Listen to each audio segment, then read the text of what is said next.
Good morning, booktubers.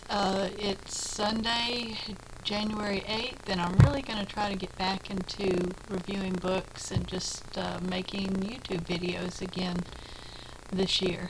And it's my resolution to keep good track of the books I read in 2012. I started off doing pretty well last year, and then I just quit keeping track, and now I wish I had. But and it's a shame because I read I read voraciously in late November, December, all of December, even through Christmas. And I have little track of those books.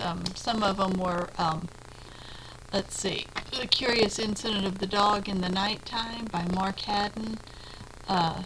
That was one I'd been meaning to read for a long time, and I found it in the library, and I really liked it. It wasn't, it was the main character of the story, the person who's telling it, is an autistic teenage boy. Or I think he's teenage. I can't remember now. It's been a while. But he may be a preteen.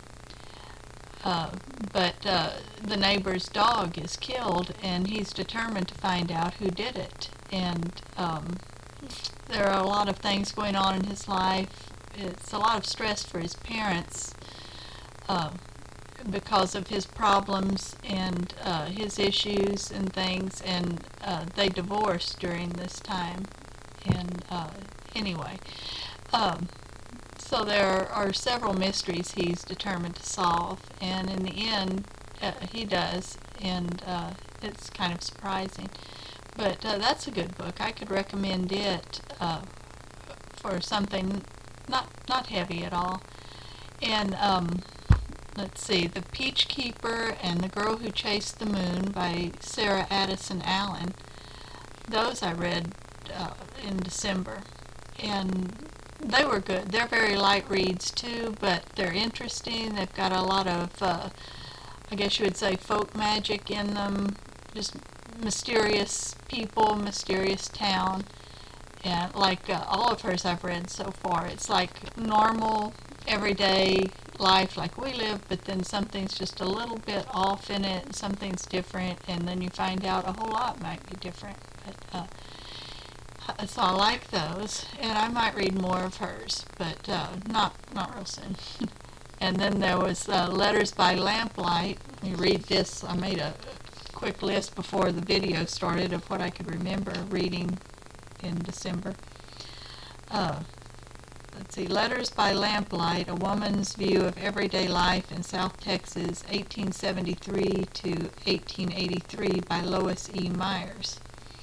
That was also a library book like the others, and it was very, very interesting. I like history of everyday people, and especially of our area, and I also like the journal type of history book, or the letters history book. And in this one, it was letters between this woman and her mother and her brother, and back and forth over how many years? About 10 years.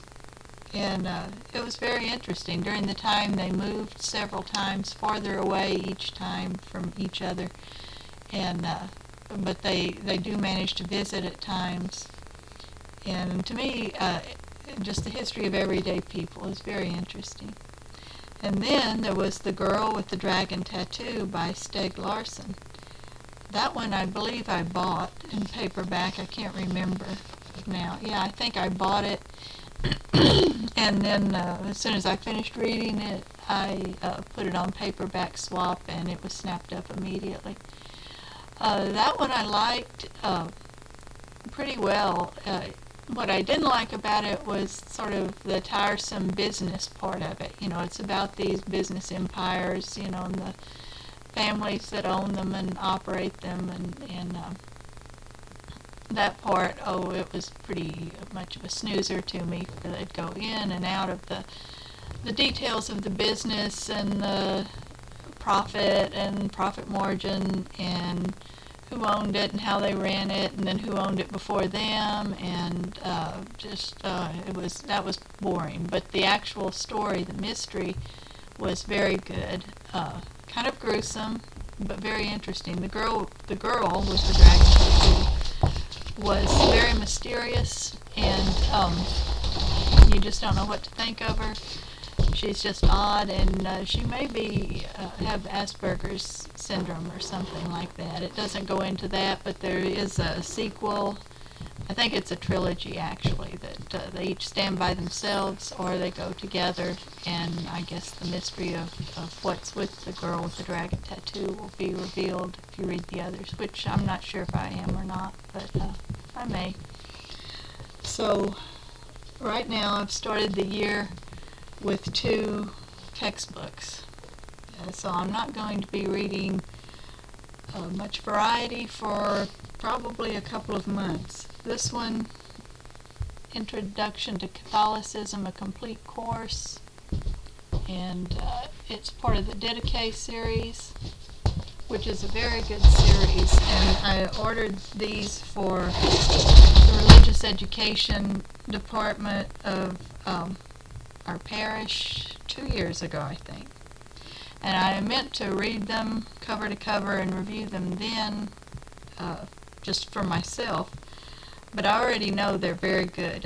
I was familiar with them from before, and where I'd seen them at directors' meetings for the diocese and so forth, and I knew they were the best that could be had for the high school age group, high school and older.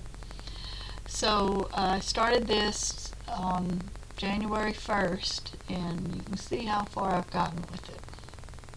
Not very. These aren't page turners. They're very good, but I think it will take me almost a month to finish this one. And when I'm through, then I will start on the next one, which is Understanding the Scriptures, a complete course in Bible study, also part of the Didache series. And that will probably take me another month almost. So what's that? So it'll be maybe March before I'm reading anything else. But I'm sure this one is good too, and I really do want to read them both and review them for my own benefit. And okay, let's see. Well, where's the other book? I guess I didn't bring it over. After those, I will probably read Night by Elie Wiesel. Is that how you say it? E-L-I-E and then W-I-E-S-E-L, I think. It's been around a while and it's very well known. So I'm very late in reading it, but that's what I don't know if you'd say looking forward to reading after the 2 textbooks. I'm almost dreading reading it because I read a lot of things like that many years ago, and that was kind of enough. But this one is quite acclaimed, and so I do want to read it. And then also recently through Paperback Swap, I found another Charles DeLint book that I haven't read yet, Memory and Dream. And it takes place in his his fictional town of Newford. It doesn't look quite as good as maybe his others, but I'm sure it'll be great. All of his work is great. Let's see. It is a story of Isabel Copley, a young artist who once lived in the Bohemian quarter of the northern city of Newford. Well, anyway, I'm not going to read the whole thing because I don't know how I am on time here. But apparently the paintings she paints come alive, and she studied under this person. I don't know. It's been a while since I read the blurb on it, but I'm looking forward to reading that, maybe in April. I think I won't get many books read this year, or as many as I want to because of the 2 textbooks. And then I'm starting to get a small stockpile of magazines that I haven't read yet. I buy them and I don't have time to read them, but anyway, Texas Gardener. I buy that every month. This is the new January-February issue. So I am looking forward to reading that maybe this month on breaks from reading the textbook. And I've got to plant a garden. I did plant in my 3 of my raised planters. I planted snow peas in one and broccoli in 2 more. Matthew helped me, and then I forgot to cover up the top of one of the broccoli planters, and the dogs dug a hole in it the next day. So that one will probably have to be replanted. And I want to get to for the 4th planter, I had some Bermuda grass come up in it, and I couldn't pull it out. I kept pulling, it would get deeper and deeper, never got rid of it, so I covered it up with more newspaper, more water, and now I need more potting soil to go into it, and then I can plant that. And the 2 raised beds in front of the studio, I'm thinking lettuce, radishes, I don't know yet, I haven't totally decided. Anyway, another magazine I haven't read yet is January, February 2, this is volume 11. Oh, February, March, which just came out, is Mary Jane's Farm. And I don't buy this every month, I buy it now and then, but it said folk traditions, sayings, legends, fairy tales, oh my. That's the theme for this issue.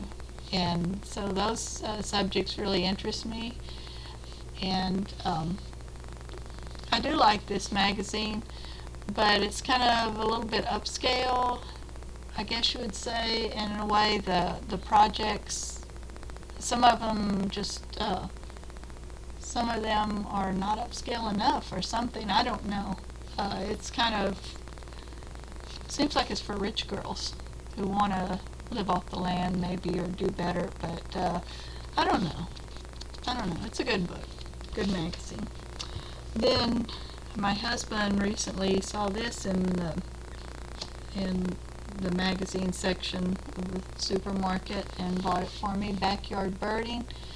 I'm really into backyard birding as well, and he saw this and thought I would like it, and I haven't read it yet.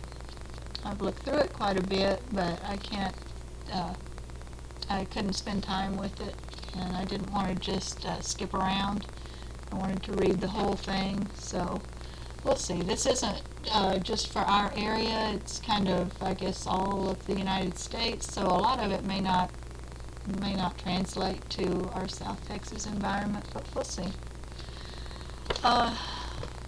Okay, I guess that's all I'm going to say right now. I forget what else I was going to say, but I've got to get off of this and move on to something else, like reading a textbook. So I'll say goodbye for now, and I hope to be back in a few days, maybe. Bye-bye.